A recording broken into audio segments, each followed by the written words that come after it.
ನಮಸ್ಕಾರ ಸ್ನೇಹಿತರೆ, ಎರಡನೇ ಸಲ ಅಸ್ಸಾಂ ಮುಖ್ಯಮಂತ್ರಿಯಾದ ಹಿಮಾಂತ ಬಿಸ್ವಾ ಸರ್ಮಾ ಜೀವನದ ಕತೆ ಗೊತ್ತಾ? ಇವರನ್ನ ಈಶಾನ್ಯ ಭಾರತದ ಅಮಿತ್ ಶಾ ಅಂತ ಕರೆಯೋದು ಯಾಕೆ? ಕಾಂಗ್ರೆಸ್ನಲ್ಲಿದ್ದ ಇವರು ಬಿಜೆಪಿಗೆ ಬಂದಿದ್ದು ಯಾಕೆ? ಸಿಬಿಐ ಕೇಸ್ ಹಾಕಿದ್ದಕ್ಕೆ ಇವರು ಬಿಜೆಪಿಗೆ ಬಂದ್ರ? ಎಷ್ಟು ಆಸ್ತಿ ಮಾಡಿದ್ದಾರೆ?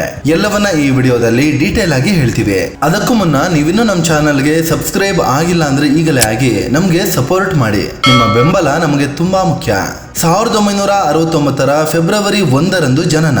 ಹಿಮಾಂತ ಬಿಸ್ವಾ ಸರ್ಮಾ 1969ರ ಫೆಬ್ರವರಿ 1ರಂದು ಅಸ್ಸಾಂನ ಜೋರ್ಹಟ್ನಲ್ಲಿ ಜನಿಸಿದ್ರು. ತಂದೆ ಕೈಲಾಸ್ ನಾಥ್ ಶರ್ಮಾ ಪ್ರಸಿದ್ಧ ಕವಿ ಮತ್ತು ಸಾಹಿತಿ ಆಗಿದ್ರು. ತಾಯಿ ಮೃಣಾಲಿನಿ ದೇವಿ ಸಾಹಿತ್ಯ ಸಭಾದಲ್ಲಿ ಗುರುತಿಸಿಕೊಂಡಿದ್ರು. ಅಸ್ಸಾಮಿ ಕುಟುಂಬ ಇವರದ್ದಾಗಿದ್ದು 6 ಮಂದಿ ಮಕ್ಕಳಲ್ಲಿ ಇವರು ಒಬ್ಬರಾಗಿದ್ರು. ಕುಟುಂಬಕ್ಕೆ ರಾಜಕೀಯದ ಜೊತೆಗೆ ಯಾವುದೇ ಸಂಬಂಧ ಇರಲಿಲ್ಲ. ಗುವಾಹಟಿಯಲ್ಲಿ ಆರಂಭಿಕ ಶಿಕ್ಷಣವನ್ನ ಪಡೆದ ಹಿಮಾಂತ ಬಿಸ್ವಾ ಸರ್ಮಾ 1990ರಲ್ಲಿ ಕಾಟನ್ ಯೂನಿವರ್ಸಿಟಿಯಲ್ಲಿ BA ಡಿಗ್ರಿಯನ್ನ ಕಂಪ್ಲೀಟ್ ಮಾಡಿದ್ರು. 1995ರಲ್ಲಿ ಕಾನೂನು ಪದವಿ ಕೂಡ ಪಡ್ಕೊಂಡ್ರು. 2006ರಲ್ಲಿ ಫಿಲಾಸಫಿಯಲ್ಲಿ PhD ಕಂಪ್ಲೀಟ್ ಮಾಡಿದ್ರು. ಶಾಲಾ ದಿನಗಳಲ್ಲೇ ರಾಜಕೀಯ ಶುರು. ಹಿಮಾಂತ ಬಿಸ್ವಾ ಸರ್ಮಾ ಸ್ಕೂಲ್ನಲ್ಲಿ ಓದುತ್ತಿದ್ದಾಗ 1980ರ ಟೈಮಲ್ಲೇ ಅಸ್ಸಾಂ ಆಂದೋಲನ ಜೋರಾಗಿತ್ತು. ಆಗ ಆಲ್ ಅಸ್ಸಾಂ ಸ್ಟೂಡೆಂಟ್ ಯೂನಿಯನ್ ಕಡೆಯಿಂದ ಅಕ್ರಮ ಬಾಂಗ್ಲಾ ವಲಸಿಗರ ವಿರುದ್ಧ ಹೋರಾಟ ಶುರುವಾಯಿತು. ಆಗ ಅದರ ಕಡೆ ಆಕರ್ಷಿತರಾದ ಹಿಮಾಂತ ಬಿಸ್ವಾ ಸರ್ಮಾ ಹೋರಾಟದಲ್ಲಿ ಭಾಗಿಯಾದ್ರು. ದೊಡ್ಡ ದೊಡ್ಡ ನಾಯಕರ ನಡುವೆ ಈ 10 ವರ್ಷದ ಬಾಲಕ ಎಲ್ಲರ ಗಮನ ಸೆಳೆದ್ರು. ಇವರನ್ನ ಎಲ್ಲರೂ ವಿಸ್ಮಯ ಬಾಲಕ ಅಂತಲೇ ಕರೀತಾ ಇದ್ರು. ಕೆಲ ವರ್ಷಗಳ ಬಳಿಕ ಆಲ್ ಅಸ್ಸಾಂ ಸ್ಟೂಡೆಂಟ್ ಯೂನಿಯನ್ ನ ಜನರಲ್ ಸೆಕ್ರೆಟರಿ ಕೂಡ ಆದ್ರು. ಕಾಟನ್ ಕಾಲೇಜಿನಲ್ಲಿ ಓದುತ್ತಿದ್ದಾಗ 3 ಸಲ ಕಾಲೇಜಿನ ಸ್ಟೂಡೆಂಟ್ ಯೂನಿಯನ್ ಪ್ರಧಾನ ಕಾರ್ಯದರ್ಶಿಯಾಗಿ ಕೆಲಸ ಮಾಡಿದ್ರು. ಕಾಂಗ್ರೆಸ್ ಸೇರ್ಪಡೆ ಮೊದಲ ಸೋಲು. ಕಾಲೇಜು ದಿನಗಳಲ್ಲೇ ಹಿಮಾಂತ ಬಿಸ್ವಾ ಸರ್ಮಾ ವಾಗ್ಮಿಯಾಗಿ, ರಣತಂತ್ರ ರೂಪಿಸುವ ನಾಯಕನಾಗಿ, ಸಂಘಟಕನಾಗಿ ಗುರುತಿಸಿಕೊಂಡಿದ್ರು. 1994ರಲ್ಲಿ ಕಾಂಗ್ರೆಸ್ ಸೇರಿ ರಾಜಕೀಯದ ಹೊಸ ಇನ್ನಿಂಗ್ಸ್ ಶುರು ಮಾಡಿದ್ರು. ಆಗ ಅಸ್ಸಾಂ CM ಆಗಿದ್ದ ಹಿತೇಶ್ವರ್ ಸೈಕಿಯ ಮನೆಗೆ ಆಗಾಗ್ಗೆ ಹೋಗಿ ಬರುವಷ್ಟು ದೊಡ್ಡ ಹೆಸರು ಮಾಡಿಯಾಗಿತ್ತು ಹಿಮಾಂತ ಬಿಸ್ವಾ ಸರ್ಮಾ. 1996ರಲ್ಲಿ ಜಲಕ್ಬಾರಿ ವಿಧಾನಸಭೆ ಕ್ಷೇತ್ರದಲ್ಲಿ ಟಿಕೆಟ್ ಸಿಕ್ತು. ಆದ್ರೆ ಹಿಮಾಂತ ಬಿಸ್ವಾ ಸರ್ಮಾ ಸೋಲು ಅನುಭವಿಸಿದ್ರು. ಮೊದಲ ಯತ್ನದಲ್ಲಿ ಸೋಲಾದ್ರೂ ಹಿಮಾಂತ ಸರ್ಮಾ ಸುಮ್ಮನೆ ಕೂರ್ಲಿಲ್ಲ. ಮುಂದಿನ 5 ವರ್ಷಗಳ ಕಾಲ ಜಲಕ್ಬಾರಿಯ ಗಲ್ಲಿ ಗಲ್ಲಿಗಳಿಗೆ ಹೋಗಿ ಜನರ ಸಮಸ್ಯೆಯನ್ನ ಆಲಿಸಿದ್ರು. ಜನರೊಂದಿಗೆ ಬೆರೀತಾ ಹೋದ್ರು. 2001ರಲ್ಲಿ ಹಿಮಾಂತ ಗೆಲುವಿನ ಬಾವುಟ. 2001ರ ವಿಧಾನಸಭೆ ಚುನಾವಣೆಯಲ್ಲಿ ಹಿಮಾಂತ ಬಿಸ್ವಾ ಸರ್ಮಾ ಮತ್ತೆ ಜಲಕ್ಬಾರಿ ವಿಧಾನಸಭೆ ಕ್ಷೇತ್ರದಲ್ಲಿ ಸ್ಪರ್ಧೆ ಮಾಡಿದ್ರು. ವಿನ್ ಕೂಡ ಆದ್ರು. ಅಲ್ಲಿಂದ ಈವರೆಗೆ ಸುಮಾರು 6 ಸಲ ಒಂದೇ ಕ್ಷೇತ್ರದಲ್ಲಿ ಗೆದ್ದು ಬಂದಿದ್ದಾರೆ. ಮೊದಲ ಸಲ ಶಾಸಕರಾದಾಗಲೇ CM ತರುಣ್ ಗೊಗೊಯ್ ಸಂಪುಟದಲ್ಲಿ ಸಚಿವ ಸ್ಥಾನ ಕೂಡ ಸಿಕ್ತು. 2006ರಲ್ಲಿ ಆರೋಗ್ಯ ಸಚಿವರೂ ಆದ್ರು. ಕಾಲ ಕಳೆದಂತೆ ಅಸ್ಸಾಂನಲ್ಲಿ ತರುಣ್ ಗೊಗೊಯ್ ಬಿಟ್ರೆ ಹಿಮಾಂತ ಬಿಸ್ವಾ ಸರ್ಮಾ ಅಂತ ಆಗೋಯ್ತು. ತರುಣ್ ಗೊಗೊಯ್ರ ಬಲಗೈ ಬಂಟನ ರೀತಿ, ಟ್ರಬಲ್ ಶೂಟರ್ ರೀತಿ ಆಗೋಗಿದ್ರು. ಅಸ್ಸಾಂನ ಶಾಡೋ CM ಅಂತಲೂ ಕರೆಯಲಾಗ್ತಿತ್ತು. 2011ರ ವಿಧಾನಸಭೆ ಚುನಾವಣೆಯಲ್ಲಿ ಮತ್ತೆ ಕಾಂಗ್ರೆಸ್ ಗೆದ್ದು ತರುಣ್ ಗೊಗೊಯ್ CM ಆದ್ರು. ಈ ಗೆಲುವಲ್ಲಿ ಹಿಮಾಂತ ಬಿಸ್ವಾ ಸರ್ಮಾ ಪಾತ್ರ ದೊಡ್ಡದಿತ್ತು. ಇದರ ನಡುವೆ ತರುಣ್ ಗೊಗೊಯ್ ತಮ್ಮ ಮಗನಿಗೆ ಉತ್ತರಾಧಿಕಾರಿ ಪಟ್ಟ ಕೊಡಲು ಮುಂದಾದ್ರು. ಆಗ ಹಿಮಾಂತ ಸರ್ಮಾ ಮತ್ತು ತರುಣ್ ಗೊಗೊಯ್ ನಡುವೆ ರಾಜಕೀಯ ಕಿತ್ತಾಟ ಶುರುವಾಯಿತು. ಹಿಮಾಂತ ಸರ್ಮಾ ಕಾಂಗ್ರೆಸ್ನಲ್ಲಿ ಸೈಡ್ ಲೈನ್ ಆಗ್ತಾ ಹೋದ್ರು. 2015ರಲ್ಲಿ ಬಿಜೆಪಿ ಸೇರಿದ ಹಿಮಾಂತ 2015ರಲ್ಲಿ ಹಿಮಾಂತ ಬಿಸ್ವಾ ಸರ್ಮಾ ಕಾಂಗ್ರೆಸ್ ಮತ್ತು ಶಾಸಕ ಸ್ಥಾನಕ್ಕೆ ರಾಜೀನಾಮೆ ನೀಡಿದ್ರು. 10 ಮಂದಿ ಬೆಂಬಲಿಗ ಶಾಸಕರೊಂದಿಗೆ ದೆಹಲಿಯ ಅಮಿತ್ ಶಾ ನಿವಾಸದಲ್ಲಿ ಬಿಜೆಪಿ ಸೇರಿದ್ರು. ಹಿಮಾಂತ ಸರ್ಮಾ ತಮ್ಮ ಪಕ್ಷಕ್ಕೆ ಸೇರೋದು ಬಿಜೆಪಿಯ ಕೆಲ ನಾಯಕರಿಗೆ ಇಷ್ಟ ಇರಲಿಲ್ಲ. ಯಾಕಂದ್ರೆ ಸರ್ಮಾ ಬಂದ್ರೆ ತಮ್ಮ ಸ್ಥಾನಕ್ಕೆ ಕುತ್ತು ಬರುತ್ತೆ ಅನ್ನೋದು ಅದರ ಹಿಂದಿನ ಉದ್ದೇಶ ಆಗಿತ್ತು. ಎಷ್ಟೇ ತಡೆಯಲು ಯತ್ನಿಸಿದ್ರು ಅದು ಸಾಧ್ಯ ಆಗ್ಲಿಲ್ಲ.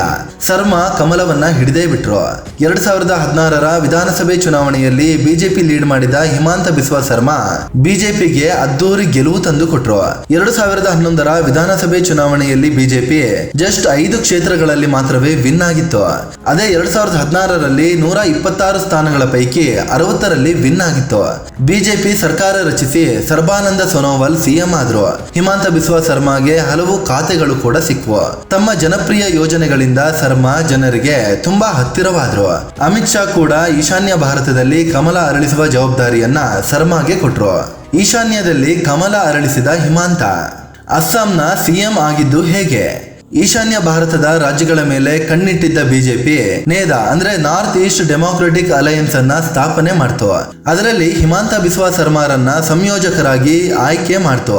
ಇದಾದ್ಮೇಲೆ ಈ ಒಕ್ಕೂಟದ ಜೊತೆಗೆ ಸೇರಿ ಬಿಜೆಪಿ ಒಂದೊಂದೇ ರಾಜ್ಯಗಳಲ್ಲಿ ಅಧಿಕಾರಕ್ಕೆ ಬಂತು. ಇದೇ ಕಾರಣಕ್ಕೆ ಸರ್ಮಾರನ್ನ ಈಶಾನ್ಯ ಭಾರತದ ಅಮಿತ್ ಶಾ ಅಂತಲೂ ಕರೆಯಲಾಗುತ್ತೆ. 2021ರ ಅಸ್ಸಾಂ ವಿಧಾನಸಭೆ ಚುನಾವಣೆಯಲ್ಲಿ ಮತ್ತೆ 60 ಸ್ಥಾನಗಳಲ್ಲಿ ಬಿಜೆಪಿ ವಿನ್ ಆಯ್ತು. ಹಿಮಾಂತ ಸರ್ಮಾ ಸಿಎಂ ಆಗಿ ಪ್ರಮಾಣ ವಚನವನ್ನ ಸ್ವೀಕರಿಸಿದ್ರು. ಈವರೆಗೆ ಅಸ್ಸಾಂ 15 ಸಿಎಂಗಳನ್ನ ಕಂಡಿದ್ದು, ಅವರಲ್ಲಿ ಸರ್ಮಾ ಸೇರಿದಂತೆ 7 ಸಿಎಂಗಳು ಕಾಟನ್ ಕಾಲೇಜಿನಲ್ಲಿ ಓದಿದವರು ಅನ್ನೋದು ವಿಶೇಷ. 2026 ಅಂದ್ರೆ ಈ ಸಲ ನಡೆದ ವಿಧಾನಸಭೆ ಚುನಾವಣೆಯಲ್ಲಿ ಬಿಜೆಪಿ ನೇತೃತ್ವದ ಎನ್ಡಿಎಗೆ 82 ಸ್ಥಾನಗಳು ಸಿಕ್ಕಿವೆ.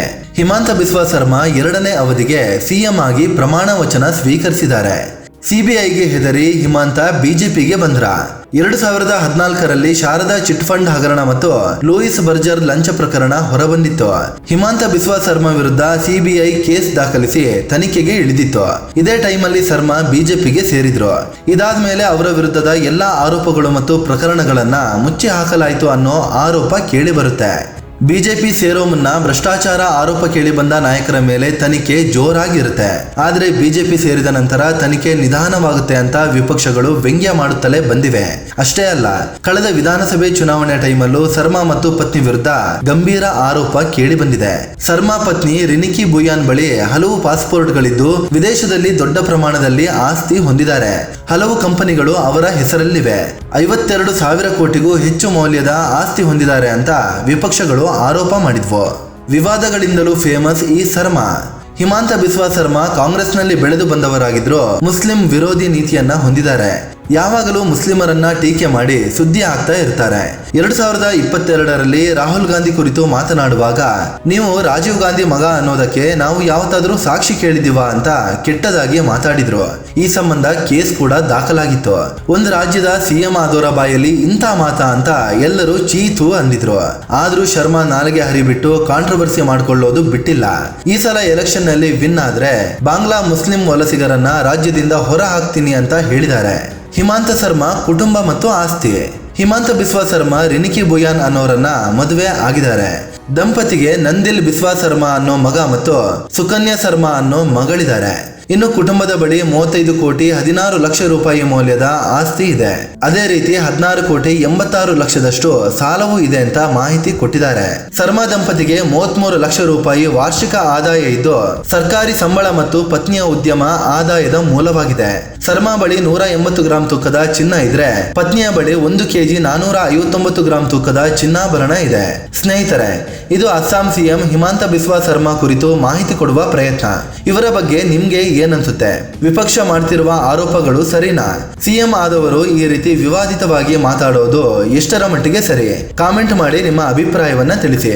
ಅದೇ ರೀತಿ ನೀವಿನ್ನೂ ನಮ್ಮ ಚಾನಲ್ಗೆ ಸಬ್ಸ್ಕ್ರೈಬ್ ಆಗಿಲ್ಲ ಅಂದ್ರೆ ಈಗಲೇ ಆಗಿ ನಮಗೆ ಸಪೋರ್ಟ್ ಮಾಡಿ. ನಿಮ್ಮ ಬೆಂಬಲ ನಮಗೆ ತುಂಬಾ ಮುಖ್ಯ. ಧನ್ಯವಾದ.